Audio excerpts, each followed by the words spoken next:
Well, here on the program yesterday, we told you about a significant COVID outbreak in China that spooked share markets across Asia. Today, the Hang Seng Index in Hong Kong did rebound by around 2.7% a short time ago. But importantly, its index of China stocks, it was down another 7.8%.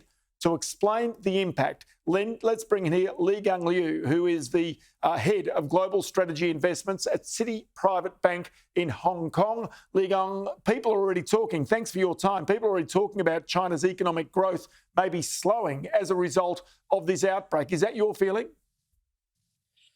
Indeed, this round of outbreak is much bigger than the previous round, especially if you can see major cities such as Shenzhen and Shanghai are in a quasi-lockdown state. Shenzhen is the world manufacturing center for electronics, and also it exports quite a lot of goods from their ports to the rest of the world.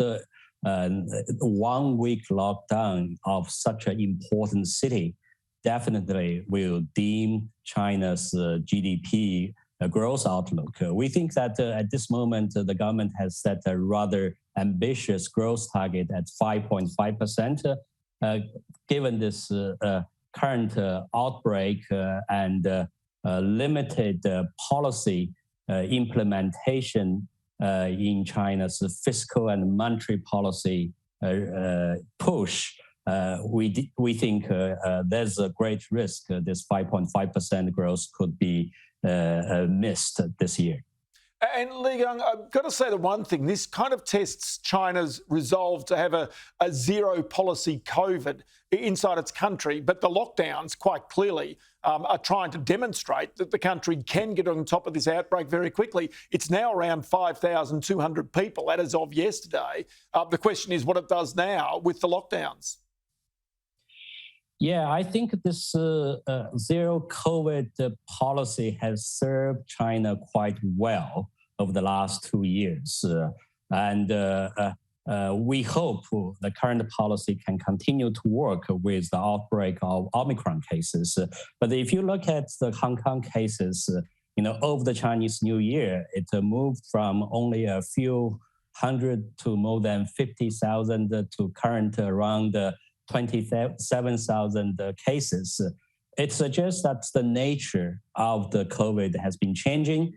It means that the Chinese government may need to take a different, more effective approach in dealing with the outbreaks. So let's see whether this current strategy can work. If it can work, that means this policy will continue to stay. If not, I think a different strategy needs to be tried, especially given the world has a lot of experience. There are quite effective medicines and vaccines. If China can open those channels for imports, I would think China will not, should not repeat what other countries have been experiencing over the last couple of months. I'll tell you, it's going to be fascinating just to see how they cope with this outbreak and what happens next. But what we can see is that the markets clearly have reacted in the meantime. Can I just say, Ligang Liu, who is the head of global strategy investments at Citi Private Bank in Hong Kong, many thanks for your time today. Thank you. Well, coming up